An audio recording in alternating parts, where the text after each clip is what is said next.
it's Kamisha. Welcome to DESA 876. Let's talk property JA. In this video series, we'll be talking about properties acquisition in Jamaica, looking at various terms as it relates to buying or selling real estate in Jamaica. For example, terms like valuation report, surveyor's report, sale agreement, and just to name a few, the various players such as a lawyer, realtor in the process of buying or selling properties.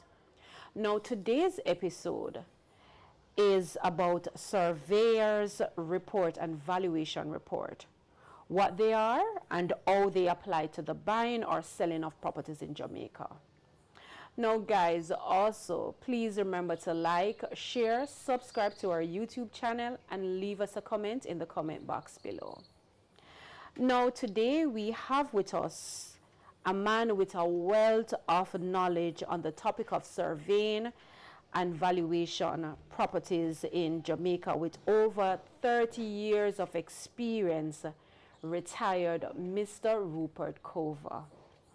Welcome, Mr. Cover. Welcome to DESA 876. Let's talk property. Thank you very much. Glad to be here. Awesome. Now, Mr. Cover, I know that you are a land surveyor with over 30 years of experience and valuation. You have a wealth of knowledge on this. But can you just give us a little bit, tell us a little bit about yourself? All right. I grew up on a farm, a big farm. And so from a very early age, I was accustomed to and got hitched in outdoor activities. When I finished high school, I gravitated towards land surveying. And I went to the survey department and I did a course at the university sponsored by survey department and started working with survey department.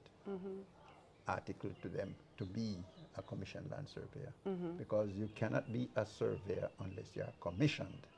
You can do a survey but it's not legal unless you are commissioned. But I wasn't commissioned. Okay. So I was working under the survey department signatures. I left there when the bugs bit me and I did a construction course at then CAST. And shortly after that, I did a degree course on estate management from the College of Estate Management in London. Okay. Now, tying all those three together, I found that I was very marketable. And I could handle almost anything to the point where at land valuation, I worked there for about 15 years. I left there and I went to National Water Commission and I did about another 15 years there from where I retired. At Water Commission, I was in charge of all their properties island-wide and to acquire and recruit properties when they need office space.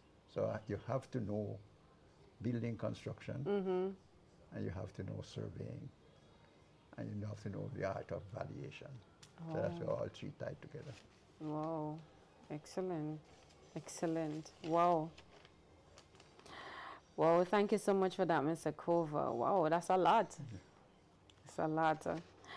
Well, Mr. Cover, today, as many persons, when they're about to purchase a property, they see a piece of property that they like, you know, that they have interest in and all of these things. But then they hear the term surveyor's report. Now, can you explain to us what is a surveyor's report? A surveyor's report is a certification that all the requirements, all the restrictions that are listed on your title are adhered to. And that what is on your title is what is on land.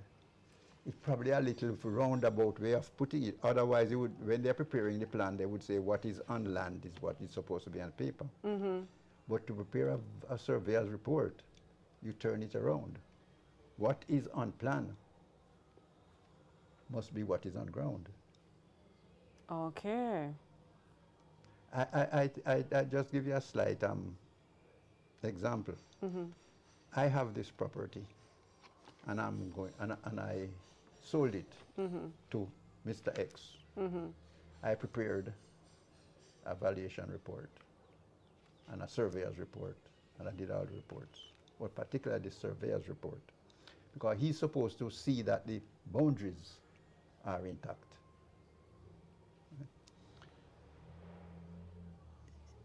That transaction went through perfectly because all the requirements were met. But this Mr. X now, who bought the land, win a little money, and he wants to expand his building. And he probably dishonestly go down to the corner and move his fence post 2 feet back to facilitate another thing on the title which says that your building must be so many feet from the fence. At you. So while he was trying to satisfy this, the building, he was dissatisfying the boundary of the land. Now, if you bought that land without doing another, if Mr. X now is going to sell you that land without doing another surveyor's report, you are going to buy that encumbrance with a wrong property line. Okay. And that means you cannot sell that unless you correct it. It cannot be resold unless it is corrected. So it is in your 100% interest to make sure that you have a surveyor's report when you are buying land. Okay, wow. So another thing is that he could be putting on an additional extra room. And you know, there are restrictive covenants on your title, which says you cannot build more than so many feet from the fence. But he broke that rule by building close to the fence. And moving in. If you buy that property without getting a surveyor's report, and the government realizes that you have breached that covenant, not you breach it, you know, your previous owner, but they are going to call upon you to knock it down. Oh. Or pay through your heirs for getting that fixed. So it suits you down to the ground to have a surveyor's report. And the surveyor's report fixes, tell you everything. Okay. It tells you also if there's a lien on the property. In other words, the present owner might go to the bank and borrow money for some other reason. He might have finished paying for the land, but he has mortgaged the land to buy a car, or take a loan on the land to buy something else. So there's a lien on the property. The surveyor's report will tell you if there's a lien on the property. Okay, wow.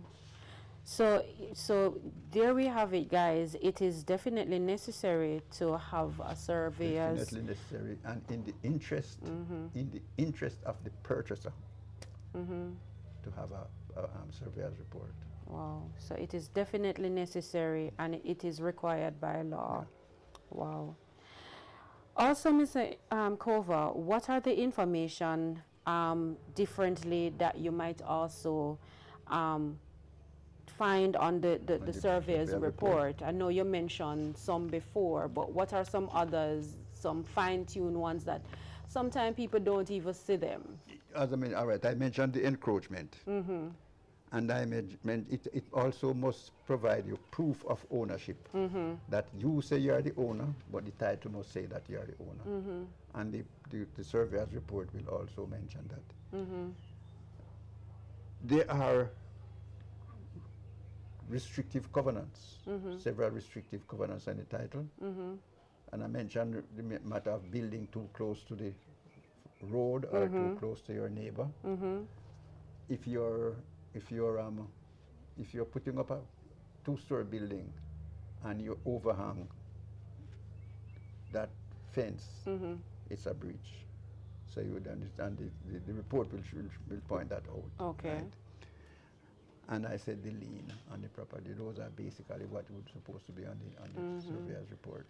Okay, yes, because I know sometimes you will have individuals that they will go to, let's say they purchase the property already, similar to what you mentioned. All right, so they purchase the property or they own the property already, but then a loan is they want to take a loan out. So you purchase the property, the required fence line or where they're supposed to be, but then you go about and you want to take out a loan, but then when you look, either it is that after you did a report before, and you're now living on your property, your neighbor come build his fence, but then it come over on yours. So when you're ready to take out a loan to do an addition on your home, then this is when you're finding out that, listen, you have a breach, and so therefore you are unable to get the loan because everything was done, but quote unquote, after it was done, you went ahead and you did otherwise.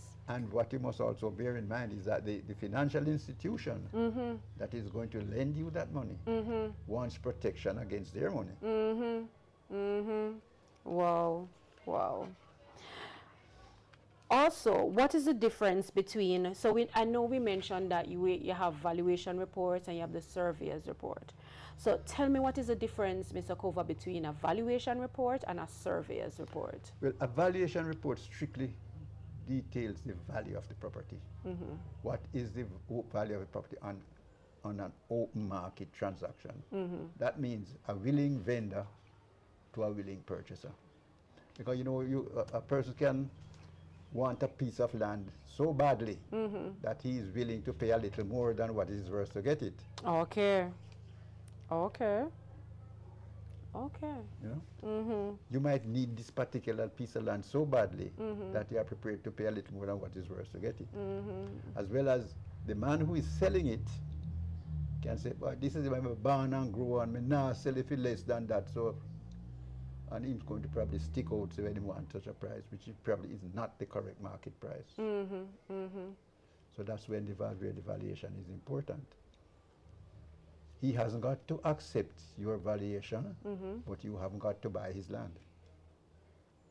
Okay. But unless you really want the land, as I said, you should only pay market value for it. Okay, wow. I know in some cases, Mr. Kova, you have individuals when they're, let's say you have individuals that they maybe want to return to another state, another country. And so they decide that, listen, they want to start over life in another place. And so they might sell their land for less than what it's valued. Is that legal? Or Yes, I know that, even in sales agreements, you can make your own agreement to, you decide. But is it legal? It is legal. As long as the vendor and the purchaser agrees on a price, nobody can cut between that. Okay. The government might do a different valuation on it if the government feels that it is undervalued, and as such, the taxes payable is less than what should be paid. But the only interest that government would have is on the value of the tax. Okay. Okay. But the government cannot force you to sell your land for any particular price. But if you sell it below market value, and the government is going to lose in a tax value, then they will come in that time.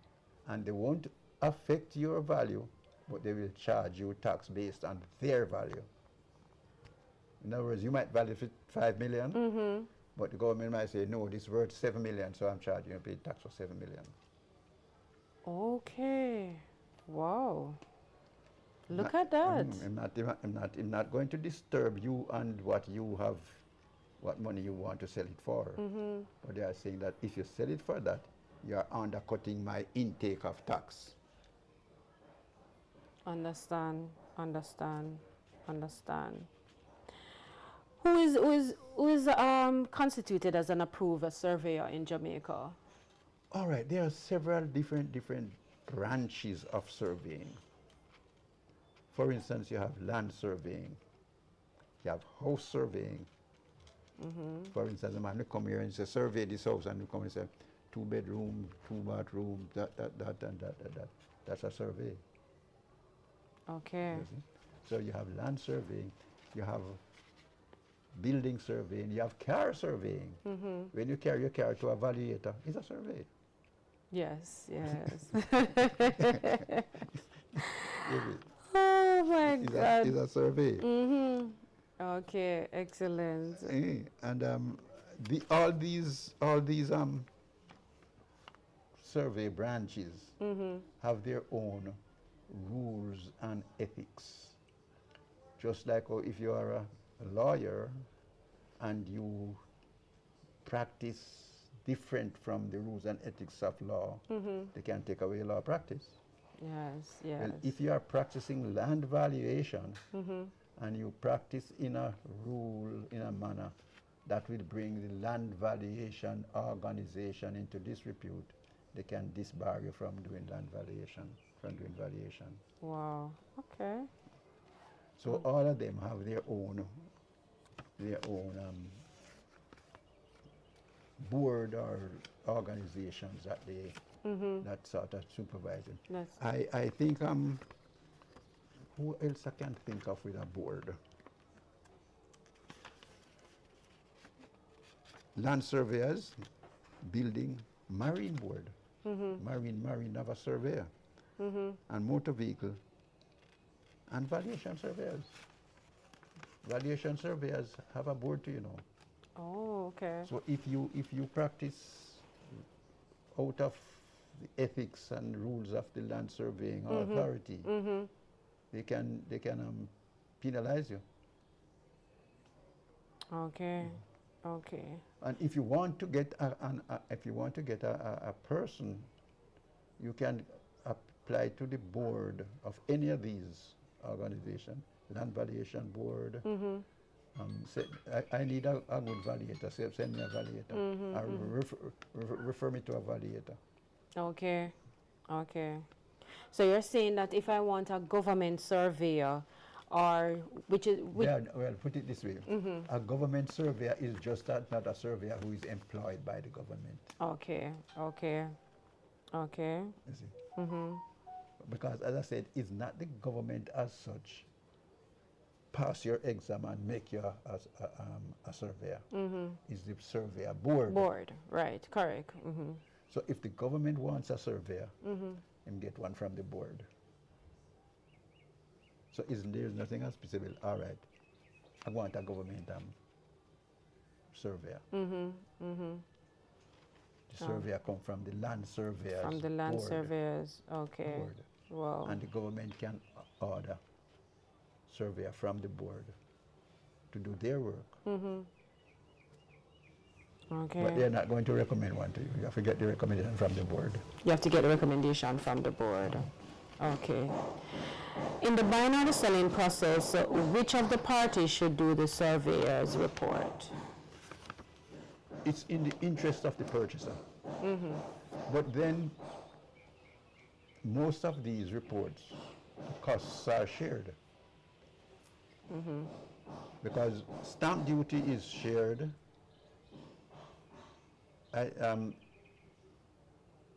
Valuation is shared. I think stamp duty is shared, but the transfer cost is for the vendor alone. Okay. Okay. Okay. That is for the vendor, but the valuation and the survey, all the surveyors, all the costs related to that, and the agreement, all those are shared. Are shared. So that's why I say sometimes the purchaser don't take these odd expenses into consideration when they are house hunting. Because they travel with the cost come at a percentage. I don't know if that's changed now, but a transfer cost, well, that is 6% for the transfer cost, and the valuation, I think, is 6.5%. Okay. As you said, stamp duty. Stamp duty is 6.5%, and that is shared. So you can imagine when you're going to buy a house for 50 million, and you have to pay 6.5% for stamp duty. Is much more than what you bargained for. Yes, yes. Wow. So guys, bear in mind that the percentage that we're quoting here today is not one that we're 100% sure of at date. Yeah. However, that you can still get those information from the land surveyors, institutions, and these different. And government has a, I don't know if it's still there, they have an office down on Harbour Street where they have the stamp office. You can get to the stamp office and they can tell you the different rates for stamp duties. Right. Mr. Kover, I know as we mentioned about the surveying and the valuation of the land or the property, and you explained that you have different valuations for houses, land, and the different things. But one of what is happening a lot in Jamaica, what we see every day, it happened in Kingston, it happened out of town, country, and the different areas, but more frequently in the country area, wherein, okay, then grandpa leave a piece of land. So when grandpa leave a piece of land, him said, all right, back in the days, growing up, they would say, all right, from that point, from the mango tree to that point is Matty own, and then from that end to the next end is Sarah own. But there is nothing legally documented to say this is theirs. Grandpa pass off, but there is nothing there to say that this is Matty or Sarah's property. How do we address a situation? If it is not on will, it can only be addressed by a collective understanding of the family. Okay. So you said it have to be a collective understanding of the family coming together now, dealing with. Yes. Okay. Because if you're going to get a lawyer, who is going to give the lawyer information that is correct? Because every person is going to tell a story to suit himself. So the best way to do it is to do it collectively as a family. Matty is to get from the mango tree to that one. Tom is to get from the guinea tree up to that one. And the trouble is today, it don't work like that. Because other than just staying on the land and probably occupying it until you're dead and gone and can't do nothing about it. Today's land has got to be surveyed. That if you can dispose of land nowadays unless you survey it. Okay. You see? And one of the things in surveying those type of lands is that Matty get a piece of land around here, but to get to Matty's land you have to walk through Sarah piece to get to it. Yes. Right? Yes. Now, today, Matty deserves legal access. So when you Matty is to get that land, you have to state out on the title where Matty going to use as access to get to that piece of land. And that is where the family has to come in. And the best thing in that scenario is that 3 or 4 of them come together, get a land surveyor, and do a subdivision. Okay. Give Matty his piece and show Matty where he must walk to go to his place. And after everybody would have an access, a legal access according to the subdivision plan. Okay. Then that plan now would be submitted to the titles office. Survey department first.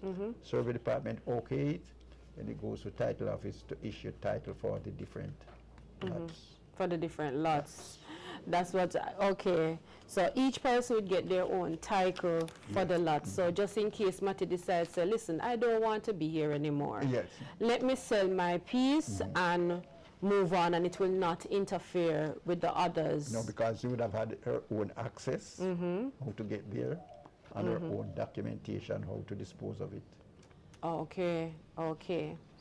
Another question that I want to ask you, Mr. Cover, is, let us say, again, you know, families on a family property, 8 or 9 or your, whatever amount of individuals that is living under the space. However, they build a house on it. Let's say, for example, Michelle built a house around the back, and the others have their own quarters also on the lot. But Michelle says that she don't want to be there anymore, similar to what we were talking about with the land. And Michelle decided that, all right, she wants to sell the house that she have, which she spend her money and build. How you deal with that? Because remember now, you know, she don't have no title for it. But at the same time, a family land, and her grandfather, they say, you can get it, you can build upon it, and you grow your family here. So, but she get married, and she said she don't want to be here anymore, but she invests her money into the property by building up a space. How do you know in that case, how it work out? She need a lawyer. She need a lawyer. Because she spending her money in that situation without any legal proof or anything like that, we're going to depend on the family. Do you accept Uncle Billy dying word that she should get that piece of land? And if she don't want it, which of you now is willing to? I don't want the land either, but I spend my money build the house. Which of you would like to would buy the house from me? So she don't really have a leg to stand on. If it's a cantankerous family, better she just move on. Oh my God! Wow. So you say just move on. Yes. It spells sense that we live good, yes. good together. Yes. Because a lot of these things happen in country lands, you know. Get a piece of land by point finger, they call it. From that mango tree to that pear tree to that is for John. And from that to that is for Tom. Yes, yes. And sometimes it's not on a will. Wow, wow, wow, wow. But also, let us look at it in this way also, to say, all right, the family is living on the land because it's coming down from generation to generation. But let us say 5 generations now living on this property, and we know there's no will, but them can't find a title, none at all. How you work out this? It has a title. No, there's no title. It never had a title. No, because they can't find the title. No. If it had a title, they can't find the title. They can go to titles office and they can't find the title. They can find the title. Based on they pay taxes for it. Well, as long as they pay taxes for it, they can't find the title. What if they're not paying any taxes? Well, that's a different matter. They can still go to land valuation office. Land valuation office, because land valuation has a record of every square inch of land in Jamaica. Awesome. Because when they were mapping Jamaica, it was done by aerial survey, and we as surveyors have to go on ground and certify all the areas that the picture couldn't pick up. For instance, a fence is around it, the picture, the camera could pick up the fence, but the fence is covered by trees. So the camera pick up the trees instead of the fence. So you as surveyor now have to go there and establish the fence. That on point, yes, okay. And all that was done by aerial survey. So land valuation has a map for every square inch of land in Jamaica. So if you can go to Land Val and can direct them, tell them exactly where the land is, because their map is numbered by parish and by map number. Instead of that map number, they have an enclosure number, and instead of that enclosure, they have a parcellation number. Okay. So you can find that if there is a land valuation number, you can find it right down to the last parcel. Okay. Okay. If you don't have a title, if you don't have a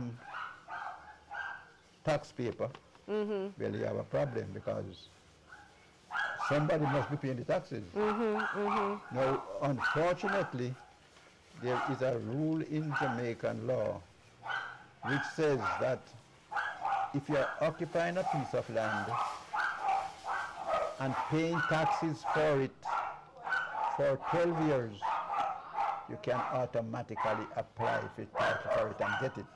Okay, Mr. Kova, I know you mentioned some numbers earlier in regards to how the value and stuff like that. So these are the numbers that would see on the surveyor's report and the valuation report that... And on the title. And on the title, which would have been the folio number and the volume number. Volume first. Volume, so folio. So. And then the folio. Because a volume would have a number of folios, probably. That's why they call it a volume. Each volume would have a number of folios. So, for instance, my number here would be volume 1053. But in volume 1053, it would have 150 folios. Oh, okay. Understand. Well, Mr. Kova. But that's the highest order of land ownership in Jamaica. Okay.